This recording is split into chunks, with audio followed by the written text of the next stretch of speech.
On n'est pas là pour sauver la planète, on est là vraiment pour nos enfants, pour faire en sorte qu'ils puissent vivre dans un monde aussi bien que le nôtre, voire meilleur. Nantes bouge, invente, agit, se raconte. Nantes inspirante. Un podcast de Nantes Métropole.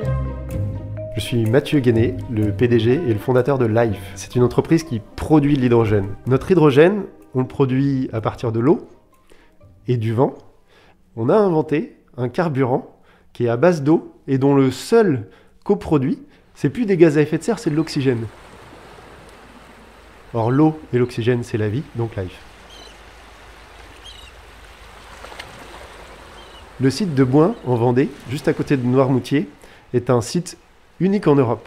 On dispose sur le port du Bec d'accès à l'eau de mer, et sur ce port sont également installées des éoliennes qui alimentent notre machine à produire de l'hydrogène en électricité renouvelable, et l'eau de mer alimente également cet électrolyseur pour produire de l'hydrogène. C'est une question importante, la pédagogie qu'on fait autour de ces nouvelles technologies, qui, si on produit bien l'hydrogène, ont un impact neutre sur l'environnement. Par contre, il y a énormément de challenges technologiques, et effectivement, ce que je vous explique facilement, c'est comme Usain Bolt qui court le 100 mètres en moins de 10 secondes, ça a l'air facile, mais c'est beaucoup de travail derrière. Et vous voyez bien, de l'éolien, donc le vent, il n'y en a pas tout le temps. Du solaire, il n'y en a pas tout le temps. Et donc, l'enjeu, c'est de savoir gérer ce qu'on appelle l'intermittence des énergies renouvelables pour qu'à tout instant, il y ait de l'hydrogène à la station-service qui remplit les véhicules de l'hydrogène.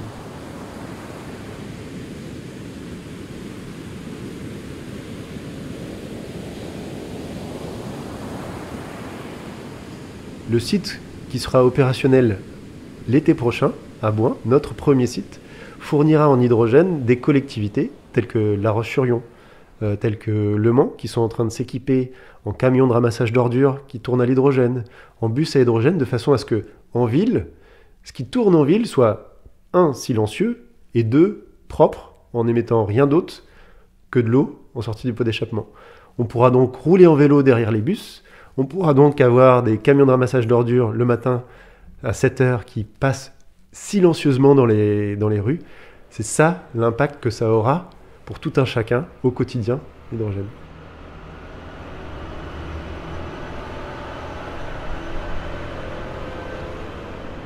L'équipe de Life est constituée à la base, en 2017, de 8 personnes qui sont des résistants du réchauffement climatique, qui veulent agir pour leurs enfants. C'est pas une équipe de jeunes start-upers dans un garage. Non, ce sont plutôt des quarantenaires qui ont des enfants et qui ont soit un karma à se faire pardonner, soit qui veulent agir maintenant pour leurs enfants.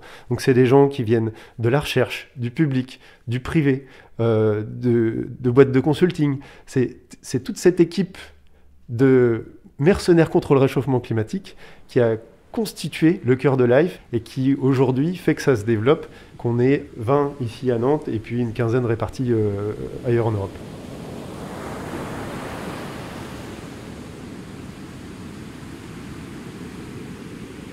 Moi, en 2050, j'aurai 70 ans. Donc je travaille vraiment pas pour moi. Aujourd'hui, si on coupe toute émission de gaz à effet de serre, ça aura un impact qu'en 2080. Et donc il faut absolument que pour nos enfants, on agisse maintenant. Et nous, notre levier, c'est l'hydrogène. Par contre, il faut absolument de tout. Il faut des véhicules électriques batteries, il faut de la rénovation thermique du bâtiment, isoler ces bâtiments, il faut des réseaux électriques intelligents, il faut du biogaz. Et avec toutes ces pièces-là, on a le puzzle qui nous permettra de couper les émissions de gaz à effet de serre et que nos enfants vivent dans un monde en paix où ils peuvent trouver à manger.